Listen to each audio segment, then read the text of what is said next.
Fashion with chamomile.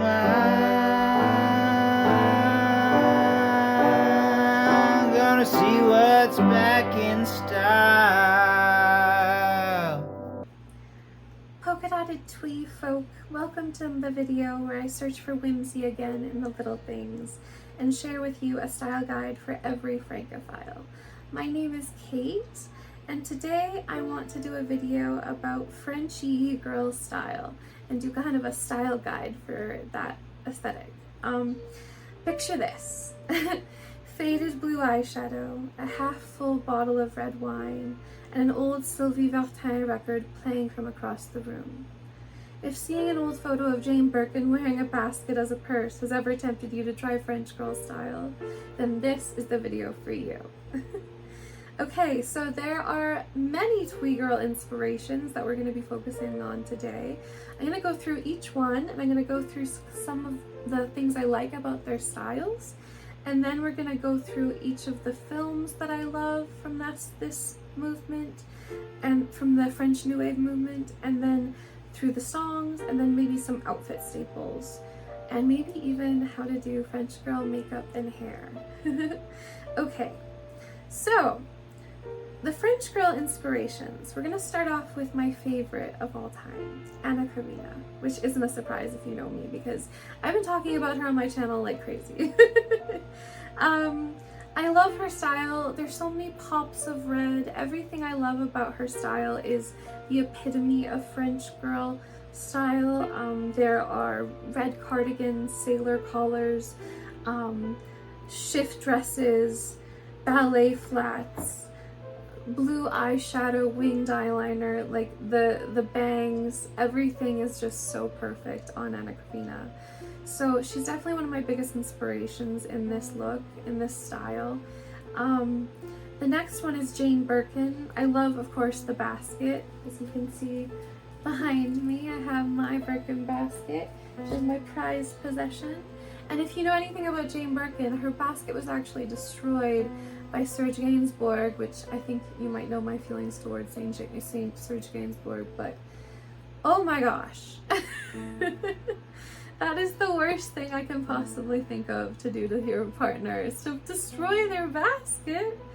But anyway, she wore little black dresses, bootcut jeans with tight white t-shirts, and just the way she wore them was so cool, girl, and it's always been an inspiration. I think the fit of everything she wears is just so important.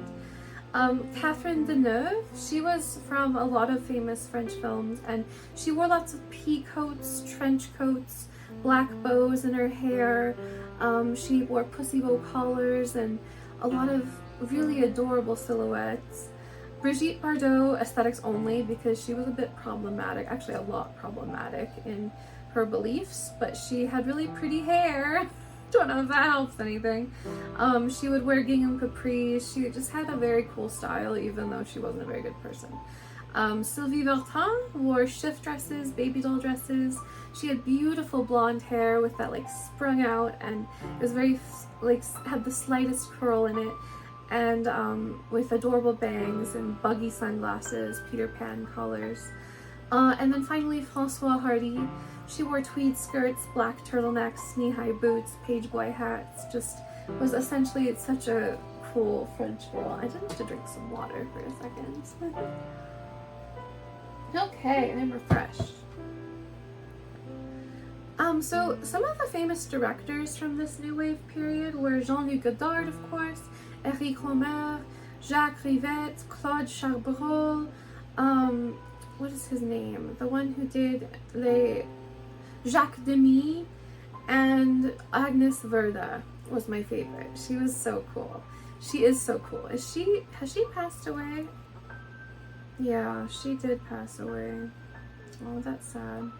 She was such a cool director. My favorite film by her was Jane B par Agnes V, which is a Jane Birkin documentary, and it's so beautiful the way that she uses like vignettes of different stories, like fairy tales and like myths and just like tropes in film, and she goes about it in such a clever and aesthetically pleasing way, and it shows how strong of a person Jane Birkin was, even though she was very quiet.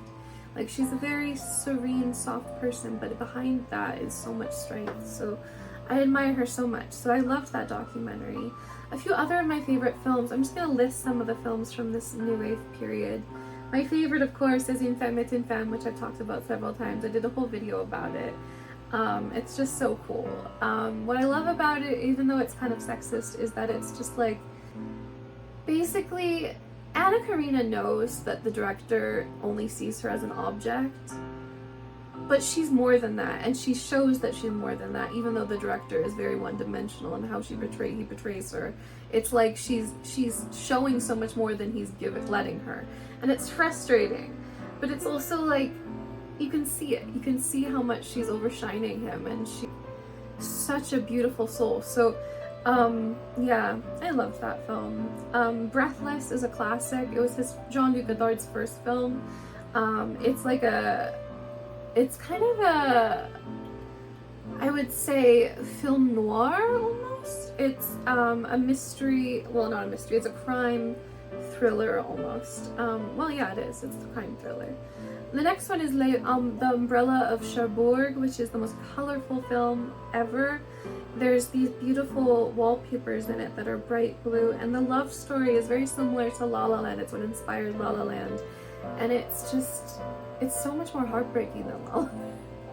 You gotta watch it. The next one is Pierrot the Fou. It is another crime one. There's lots of crime in French New Wave, which is really fun. Not that crime is fun, but it's just like, it's thrilling. It's a fun thing to watch, and it can be really dark. Sometimes I'm not used to that. I haven't watched very many dark films in a while, but I'm really enjoying watching these films because they're really challenging me and my preconceived notions of what I like, and I love them. They're changing my taste, so that's really cool. Vivre sa vie, or Live Her Life, is a great one. Masculine, Feminine, Lola, Les Young Girls of Rochefort, Jules and Jim. Cleo from 5 to 7 is so good. It's about this woman who finds out that she might have cancer and might die, but it's all about her like meeting all these different people throughout the day, and then her realizing that maybe it's about the unknown that's what's scaring her, not the actual having cancer. It's so good. And so those are all my favorite films from the French New Wave period. My favorite songs, I have a playlist on YouTube Music that I'm going to add into the links below. But some of my favorite songs off of there are Roller Girl, Sous le Soleil Exactement, Ma Ligne de Chance, Chanson d'Angela. Those are all by Anna Karina, and they're all amazing. Some of my favorite Jane Birkin songs are Encore Lui, an Orang-Outang, which is a song about an orange orangutan, and it's really cute and fun. Quand tu es là, non, ne t'en vas pas, par Sylvie Vartan, which is a beautiful song as well. And Soleil la fille avec toi by François Hardy as well. Or sorry, those are two separate songs, but and then I think François Hardy has that one from Moonrise Kingdom that goes, Le Ton de l'Amour, which is really good. I love that song. I know I've talked about a lot of the outfit staples already, but I'm just going to go through all of the outfit staples for this aesthetic in this time period of 1960s French style. So first of all, a red cardigan is a must-have. I have one from Etsy that was vintage, it's an Austrian vintage cardigan, and it has this beautiful embroidery and puff sleeves. It's really cute. I'll show it right here. And I love that cardigan. It's definitely a staple in my wardrobe. Next is a sailor collar, which are a little trickier to find. I found mine, unfortunately, on a fast fashion site because not that I needed one, that's crazy, but I've been looking for one for more than 10 years, so I feel like it was finally time to get one, and it was really hard to find one in my size, and I've been trying to thrift one for 10 years, so I finally just bit the bullet and got one on a fast fashion site. It's a cardigan, and I love it so much. The next is a mini skirt. Any black mini skirt would work. I have one that is a skirt from American Eagle that is very comfortable and very easy to wear because it doesn't chafe in between my legs because it's a skirt, which is nice. And it's really cute. I love mini skirts, even though I get kind of insecure sometimes wearing them. I feel like I just love them anyway, and I'll wear them anyway, honestly. I love knee-high boots as a French girl enthusiast. I feel like they're very much the François Hardy look of the miniskirt and boots. So cute. Ribbons in your hair, especially in a ponytail or in a half up, half down look, even pigtails. So cute. I know that was a big trend a few years ago, but especially a black ribbon is very French girl. Shift dresses, baby doll dresses, especially in patterns like gingham and polka dots. A beret, of course, very cliche. Ballet flats, especially Repetto ballet flats, although those are very expensive, so if you can't afford those, I totally understand. I can't afford them either. I have a thrifted pair that I got for $50 on Facebook Marketplace, and they're slightly too small, which is stupid of me to buy, but they're really cute, so I love them anyway. Also stripes, of course, Breton stripes are very French girl. They're kind of cliche, but I still think they're really cute. A red lip, and I'm going to show you how to do a French girl red lip. I will show you in a few minutes, a few seconds. I don't actually know. I'm not editing this yet. The basket, of course.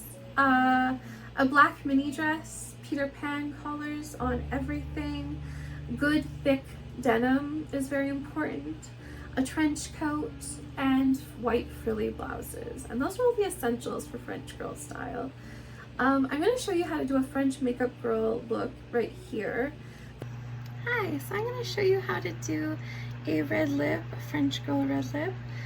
So first we're going to put on some lip balm just to prep the lips, because the lipstick that I'm going to be using is actually a really weird formula, but it actually lasts so long. So let me just put some of this on and let it. Hey, you know what I can do?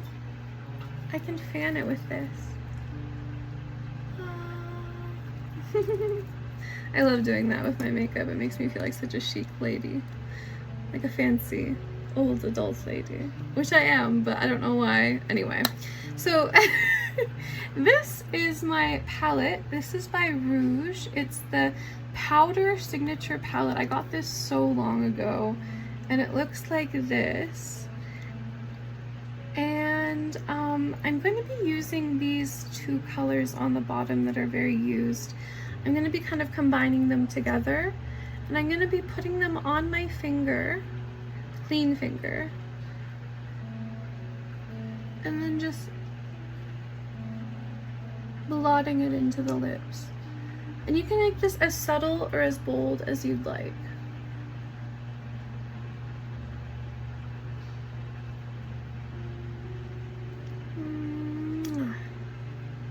I'm gonna put it a bit darker,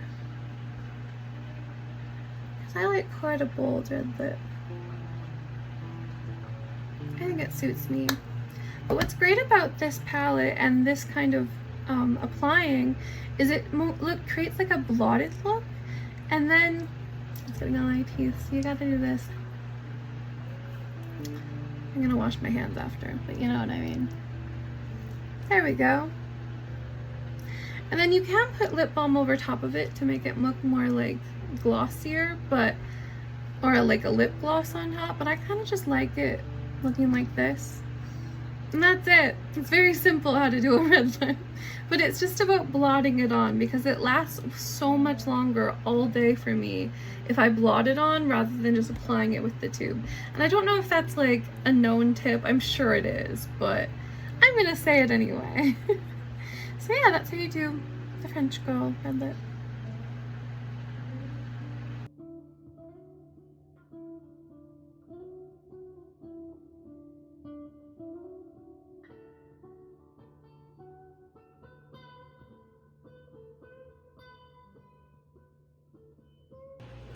Thank you so much for watching. I had a really good time today. I love you so much. Have a wonderful day. Goodbye. Fashion with chamomile.